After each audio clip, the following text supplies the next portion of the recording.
friends, thank you for joining me today for Cycle 1, Week 17. Before we jump into going over the memory work, I have a quick question for you. Are you struggling to make this more engaging for your kiddos at home? Would you like some ideas on how to add in things like projects, more writing, books, music, art, poetry to the memory work?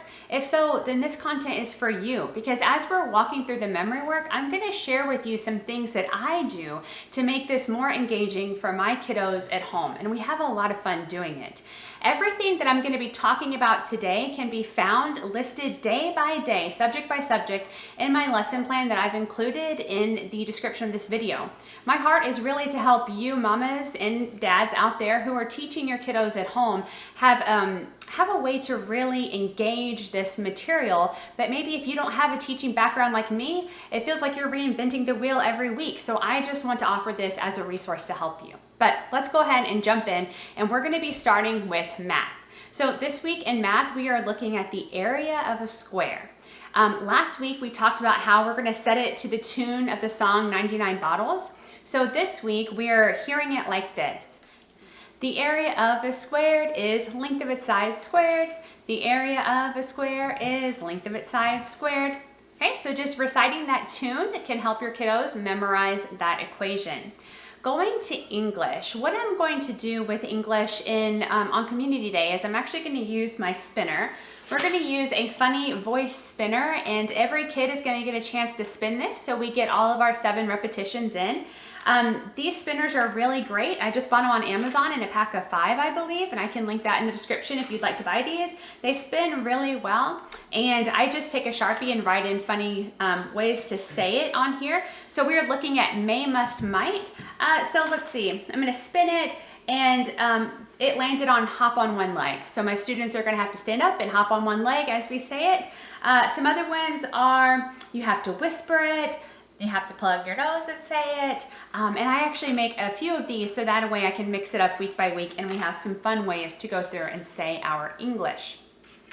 Okay, let's jump into history. Our history sentence this week is about the Aztecs and about their human sacrifice, which is a little awkward to sing a song about human sacrifice, but we're going to do what we can with it because it's important to know that's what happens in a Christless society, right? Human sacrifice. Okay, so looking at our history sentence, here are some helpful hand motions.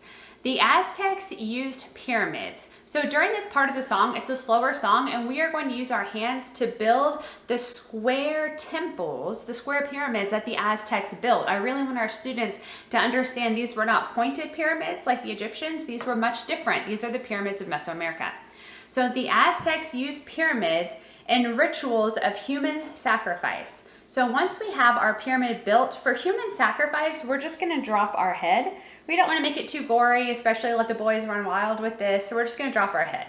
So in rituals of human sacrifice, the civilization began to fall. So at that point, just drop your pyramid. The civilization began to fall when Hernan Cortez, so we're doing H for Hernan, C for Cortez of Spain, defeated, okay, showing that ASL sign for defeat, defeated Montezuma II, okay, Montezuma M II, in 1519. And 1519 is like this, so 1519. All right, so one more time. The Aztecs used pyramids in rituals of human sacrifice. Their civilization began to fall when Hernan Cortez of Spain defeated Montezuma II in 1519. Now, throughout my week with my kiddos, we're going to really jump in and learn more about the Aztecs. One of the things that we're going to be doing is reading about them in our Encyclopedia of World History and also in our Story of the World. So these offer 2 different ways of looking at it. This is a little bit of an older version, and we're going to do dictation out of this, and I explain that in my lesson plan if you're interested. And this one is more visual. We are also going to be creating an awesome Aztec mask. And the way that we are learning about this, in my lesson plan, I've linked some different websites to the British Museum of History, where they have actual masks that you and your students can look at. And also I've put in some good questions to help you guide your students as they're looking at this. Some questions might be like, what are your eyes most drawn to?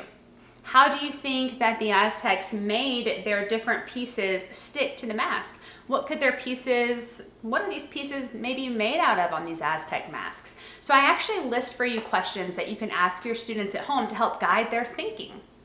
We are making this.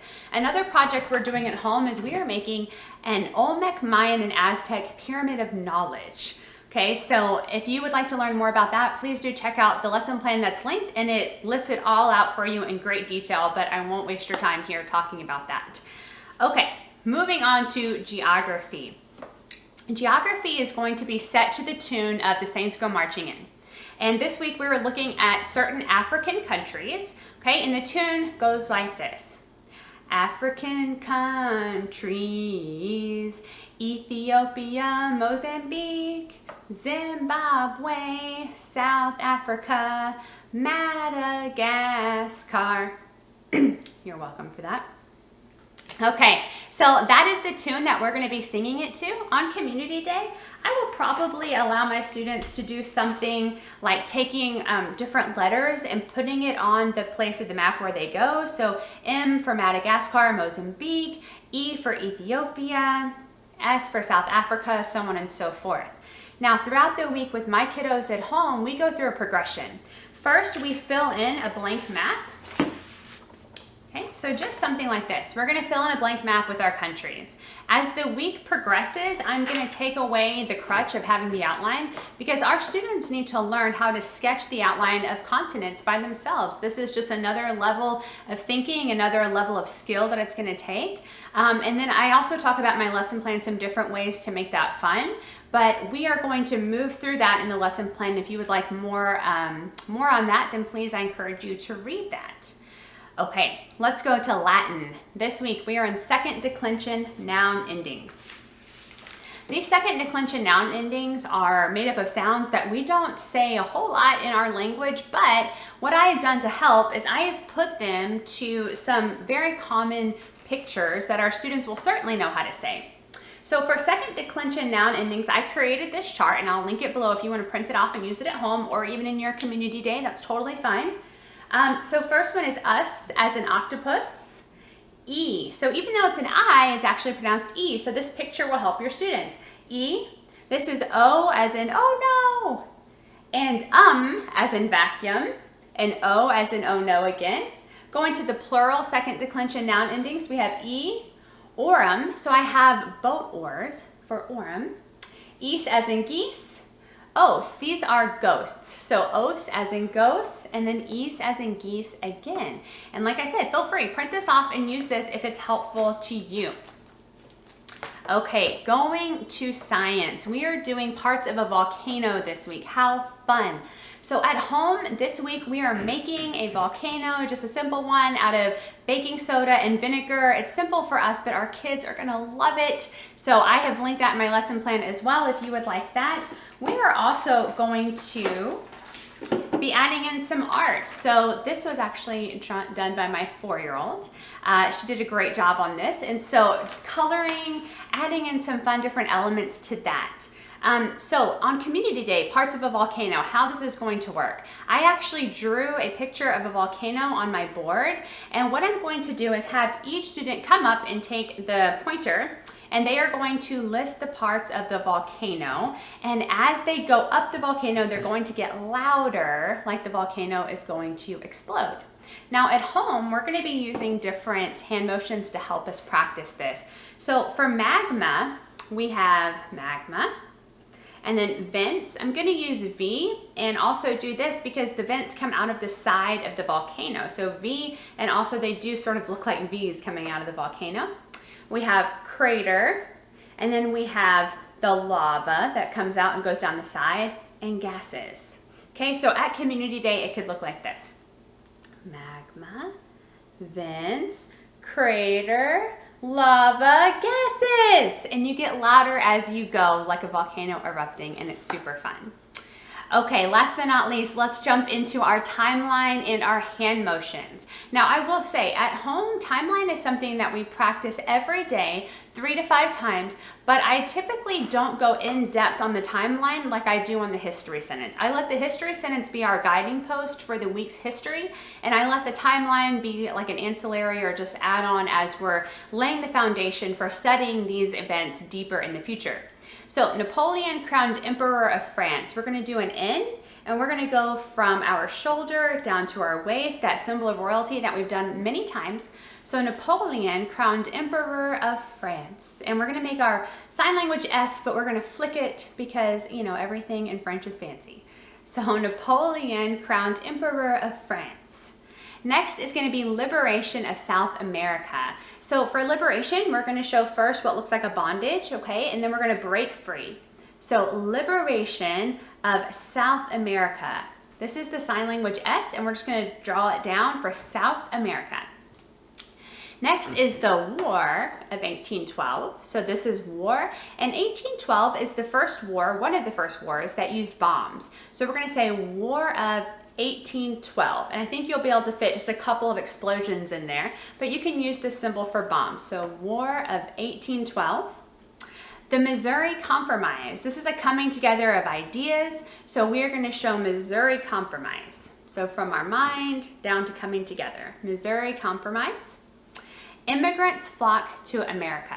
For this, I'm going to show my hands being people coming together to the melting pot of America. In ASL, this is the symbol for America. So we can have fun with this. Immigrants, so these are immigrants flocking to America, and now they're in the melting pot. Monroe Doctrine. The Monroe Doctrine is so fun. I was actually a history teacher when I was still in the classroom. I love the Monroe Doctrine, and I'm going to deviate from the recommended hand motions a bit here because I want my kiddos to understand the Monroe Doctrine was all about warning Europe to stay out of America, to stay out of our sphere of influence. We wanted all of this land for ourselves from sea to shining sea. So for Monroe Doctrine, we're just going to sort of do punching bags because I want my kids to remember this was about warning people to stay away from us unless they wanted to fight. And last one, romantic period of the arts.